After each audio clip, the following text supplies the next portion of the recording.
Assalamu alaikum beautiful humans, and welcome back to my channel. It's been such a long time since I've uploaded a YouTube video.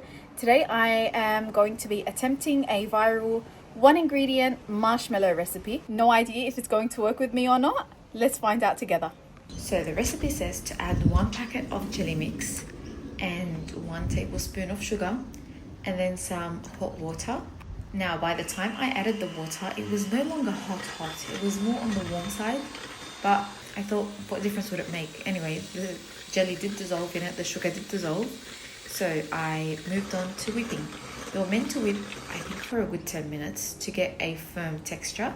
I kept going and that texture was just not forming. Instead of giving up, I went to my inside kitchen and did my second attempt. So here I used actual boiling water, and 10 minutes of whipping is a very long time. My arm was hurting, so I was like, I'll use my stand mixer. Well, that was a fail. Heaters didn't even reach the base of the bowl, so we're not whipping effectively. So I had to grab my electric mixer and do it by hand again. Now there was hope this time. It is thickening up. Second attempt, it worked.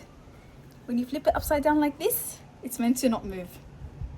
Let's try piping it. I placed my marshmallow mix in the piping bag and went on to prepare the tray that I'm going to be piping it into.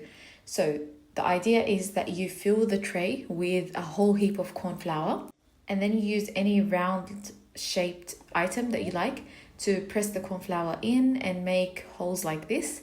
We're going to be piping the marshmallow into those holes. I moved on to the piping. I was very happy with the texture. It was holding its shape. It was sitting nicely in those holes of corn flour that I made. It was very positive that this was going to work. So after I finished piping all the marshmallow mix, I took it to the fridge and let it sit in there for some time. I left it in the fridge for about 10 minutes to harden up a little bit. Then I started coating the marshmallows with the corn flour before removing the marshmallow pieces into a strainer to remove all that excess corn flour. As I was removing them, I felt like they were a bit too soft, but I was like, trust the process will out. I shook off all that excess corn flour and they were looking very pretty. I grabbed one to try and nah. Okay, so this is the end product.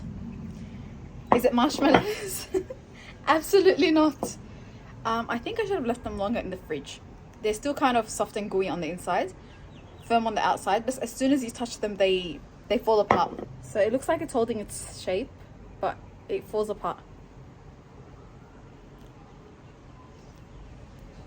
It's still creamy on the inside. Okay, that recipe was an absolute fail. Again, I could have kept them a bit longer in the fridge and checked, but it was too late. By the time I had put the cornstarch on them and then dried them up and put them in the plate, they were already squished. But you know what? The girls are gonna eat them. They're gonna love them. They do taste really nice, but no, they're not marshmallows.